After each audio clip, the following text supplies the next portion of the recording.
Auspicious greetings to all Dharma friends. This is You Deng from Dongzhen Buddhist College in Malaysia. Nice to meet you all again. This time, I would like to share the story of the 10 great disciples of Buddha. Each of them has own expertise and achievements. They have an indelible credit for propagating the Buddha's teachings. To this day, they are the same as the Buddha that will be admired by future generations. Purna, who foremost in preaching the Dharma. Purna was born in a rich family with loving parents. However, he realized impermanence, so he bade farewell to his family and took refuge in the Buddha. He vowed to spread the truth to liberate sentient beings.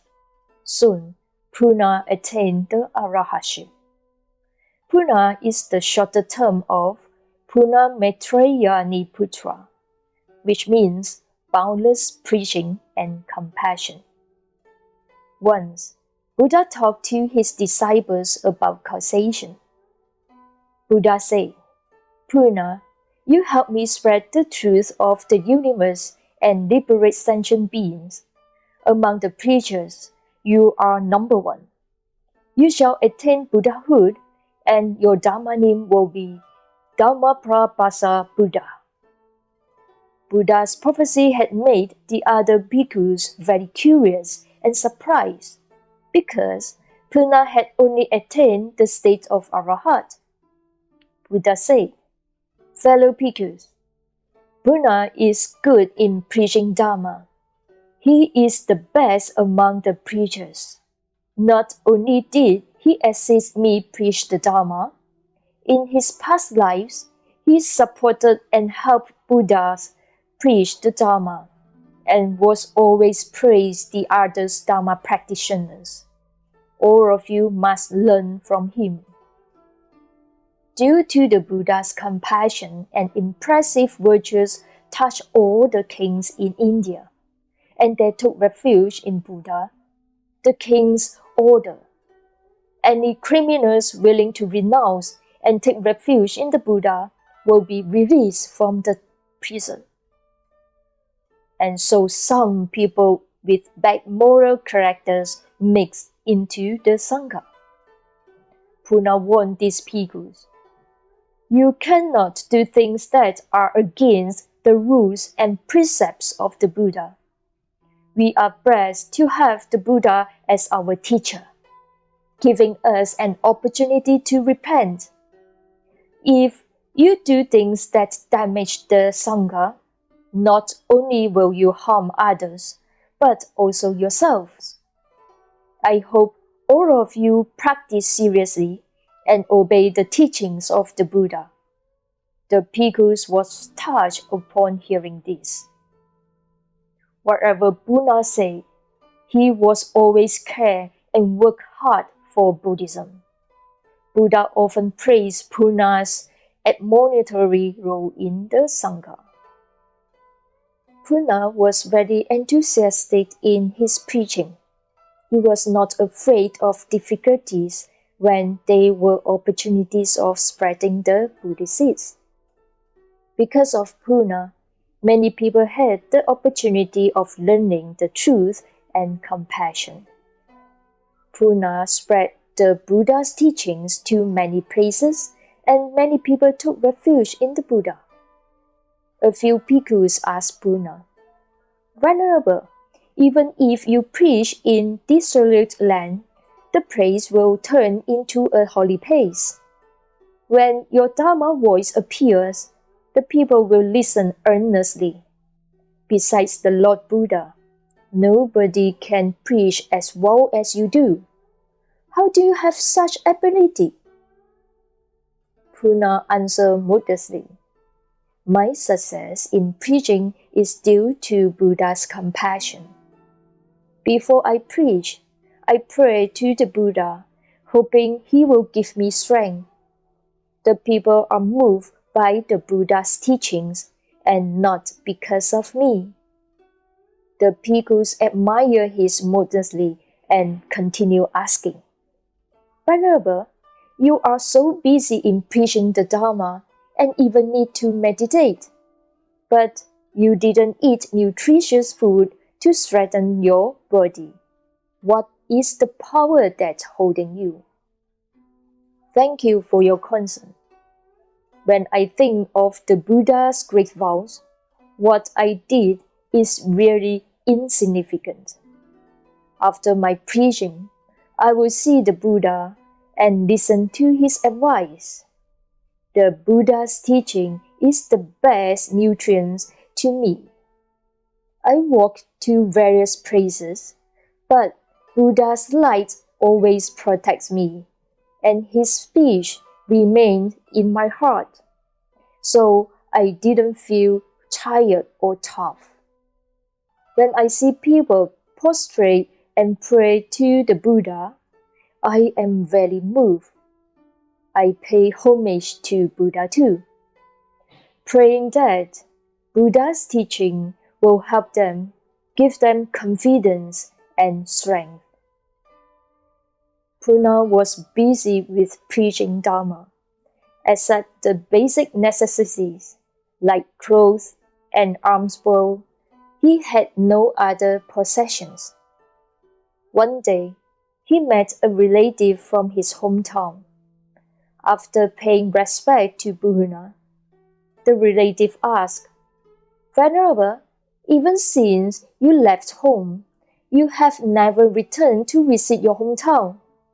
Everybody missed you very much. You have no wealth at all.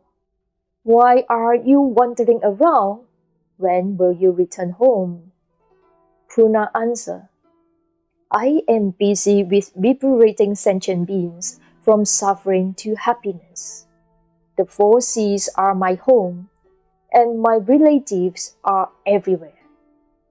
I am the disciple of Buddha, and I have the responsibility of propagating Dharma.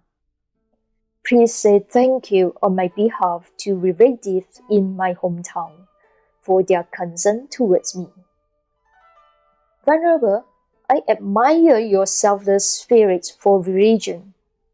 When you return home, I will surely give you a very warm welcome.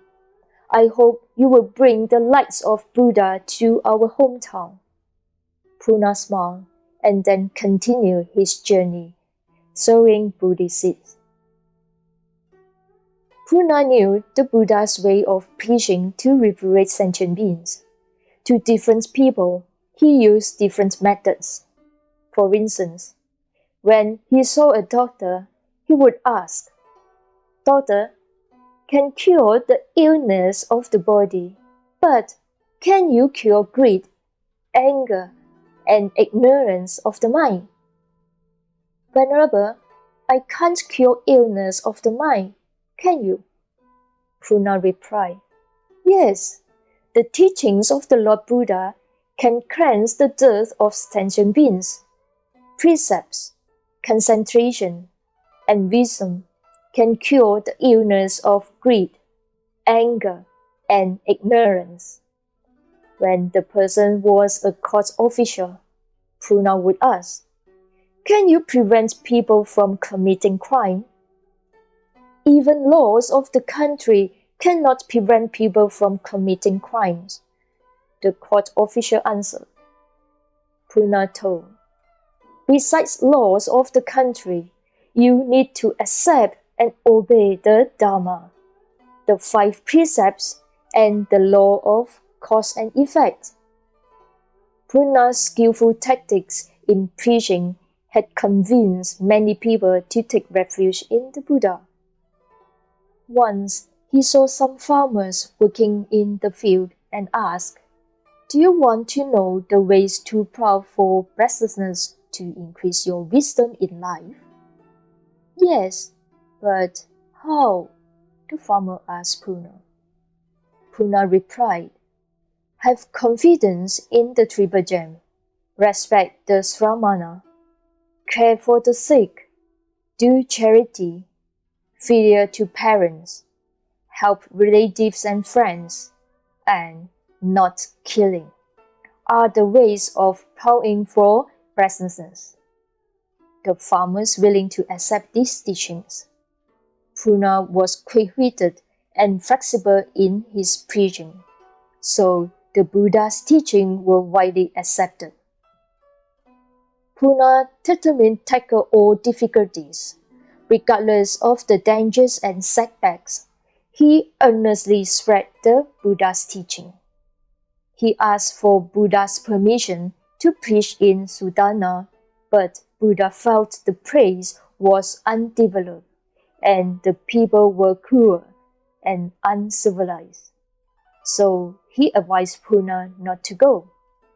However, Purna said, "Lord Buddha, you love us with compassion, for which I can find no words to express my gratitude.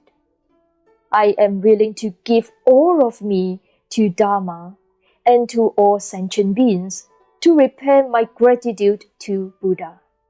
Sudana is an uncivilized country where no preachers have been.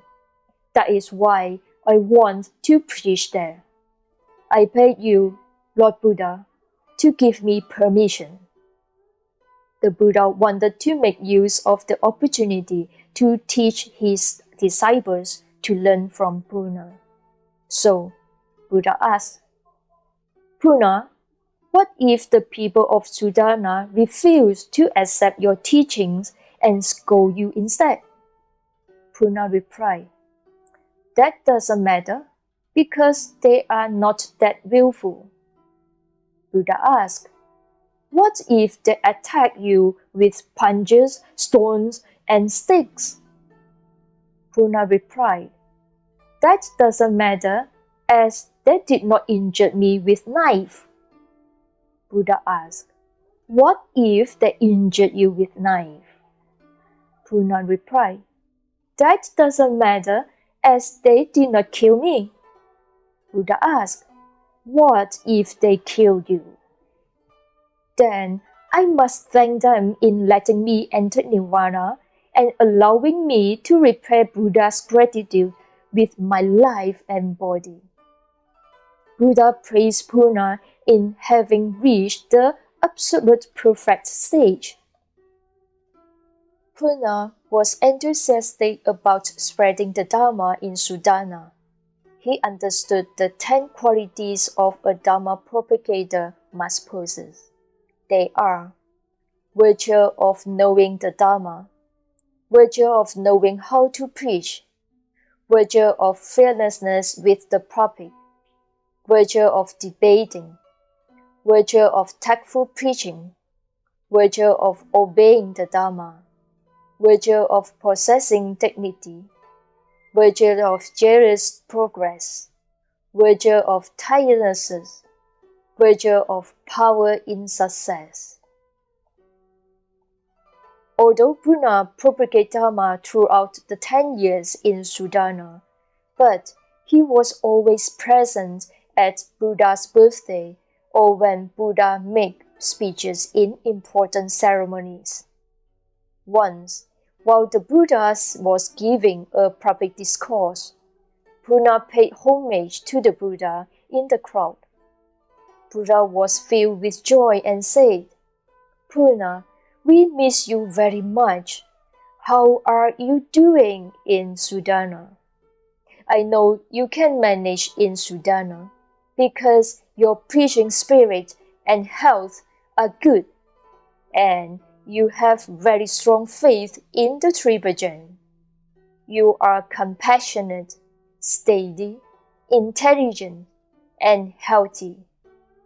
You have good debating skills and dignified appearance. Fellow bhikkhus, among my disciples, Purna is the #1 preacher. All of you should illuminate him."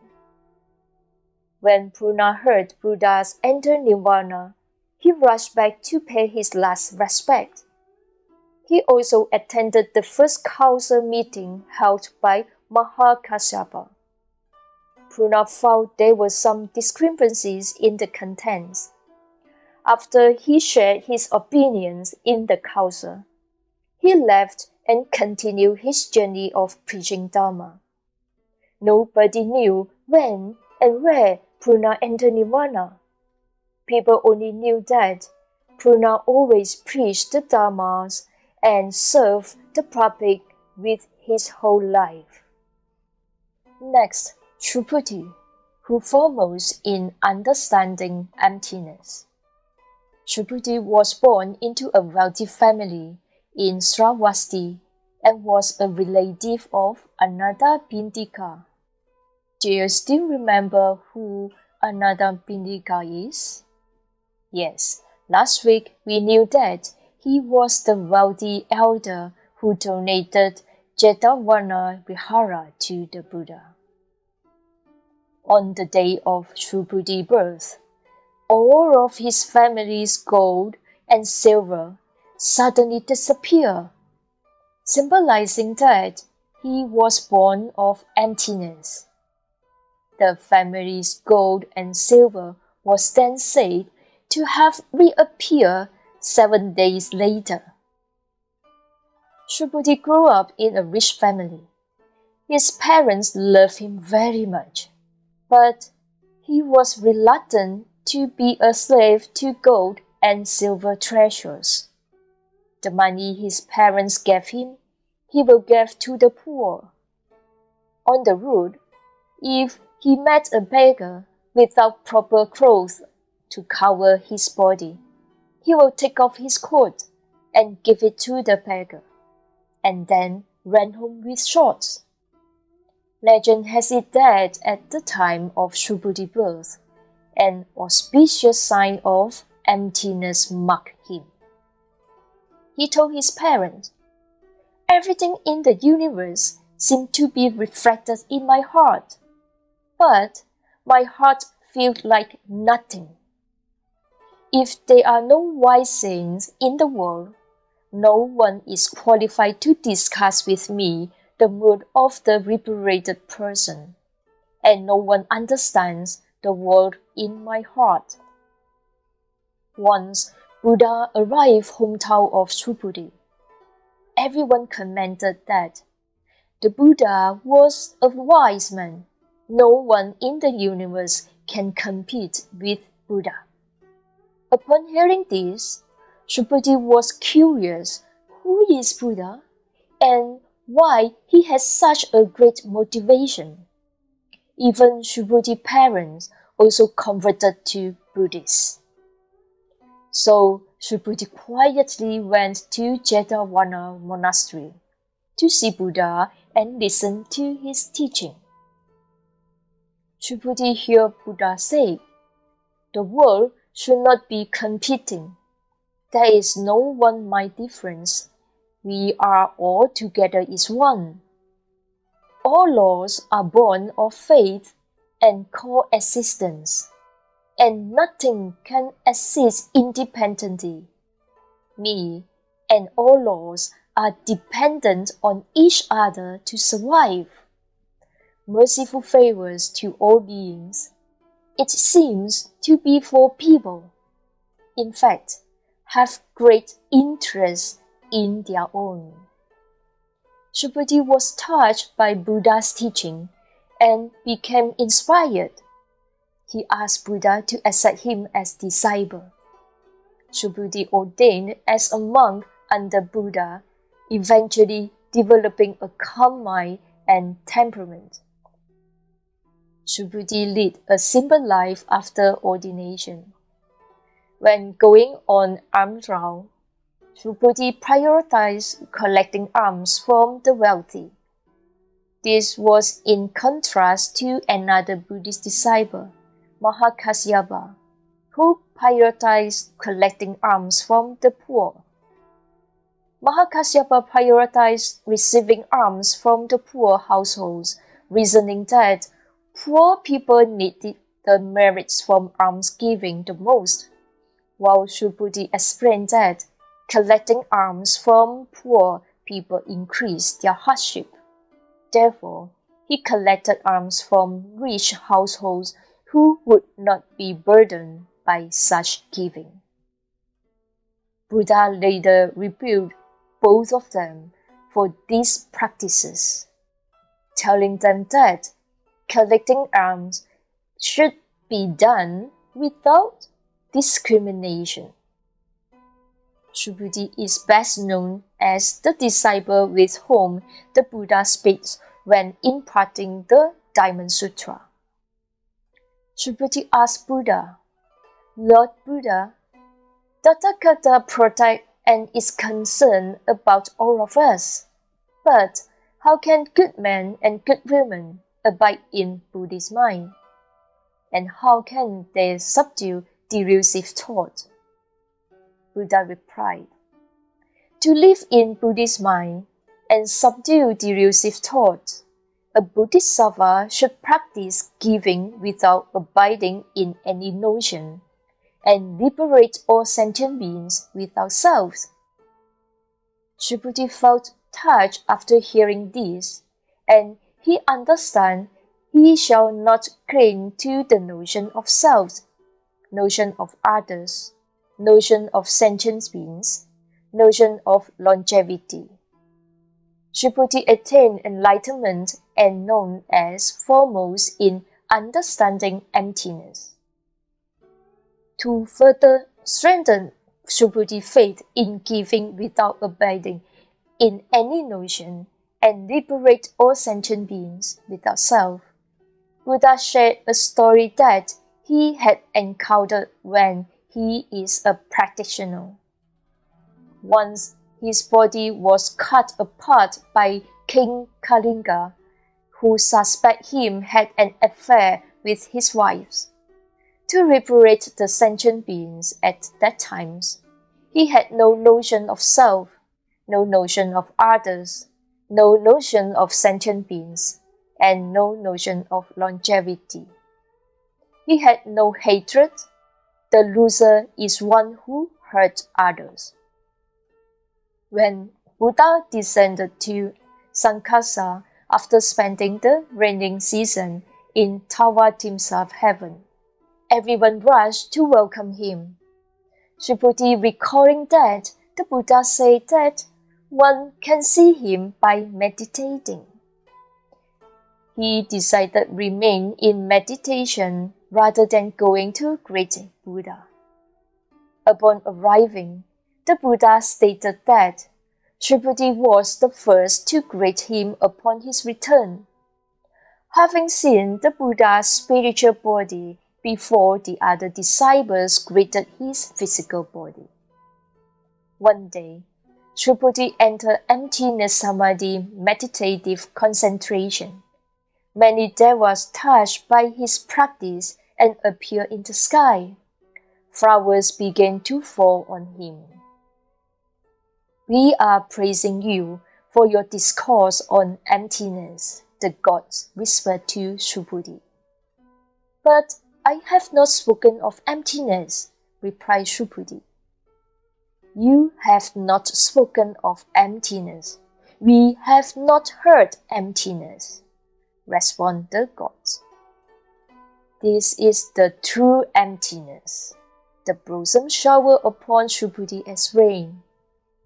Subhuti has practiced patience even when someone criticized him. He had achieved non-contentious samadhi and attained a passionless arahat. Under the guidance of Buddha, Subhuti understands everything in the universe raised from causes and conditions. Dear friends, in Indian caste system, Purna and Subhuti were born in Kshatriya family. They are super rich. Once they ordained under the Buddha, they serve, obey, and never express dissatisfaction with the Buddha. We as the Buddhists, we should learn from their humble spirit. Thank you for joining this online English Dharma service. Let us join our palms and dedicate the joy and merits from this session to all sentient beings. May all free from the suffering. Once again, thank you for joining us. If you find this Dharma service is helpful to your practice, Please subscribe to the For Guang English Dharma Services YouTube channel and share it to your friends.